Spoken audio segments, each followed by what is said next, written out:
রেলগাড়ির কামরায় হঠাৎ দেখা, ভাবিনি সম্ভব হবে কোনোদিন। আগে ওকে বারবারই দেখেছি, লাল রঙের শাড়িতে, ডালিম ফুলের মতো রাঙা।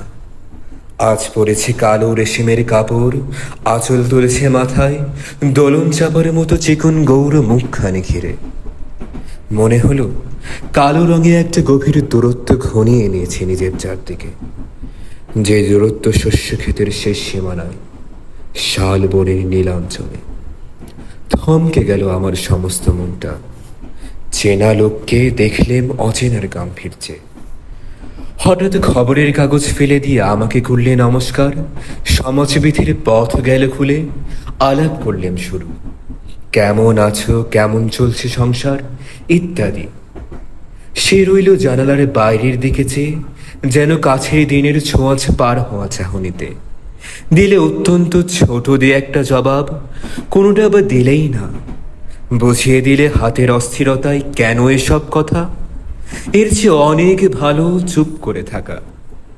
আমি ছিলাম অন্য বেঞ্চিতে, ওর সাথীদের সঙ্গে। এক সময় আঙুর নেড়ে জানালে কাছে আসতে মনে হলো সাহস কম নয়। বসলো মোড়ক বেঞ্চিতে। গাড়ির আওয়াজের আড়ালে বললে মৃদু স্বরে, কিছু মনে করো না, সময় কথা সময় নষ্ট করবার। আমাকে নামতে হবে পরের স্টেশনে। দূরে যাবে তুমি, দেখা হবে না আর কোনো দিনই। তাই যে প্রশ্নটার জবাব এতকাল থেমে আছে, শুনবো তোমার মুখে। সত্য করে বলবে তো?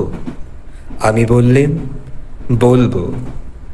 বাইরের আকাশের দিকে তাকিয়ে শুধলো, আমাদের গেছে যে দিন একেবারেই কি গেছে, কিছুই কি নেই বাকি।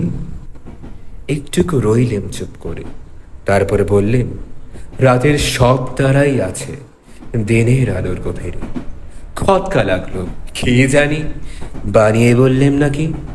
ও বললেন, থাক এখন যাও ওদিকে। সবাই নেমে গেল পরের স্টেশনে, আমি চললেম একা।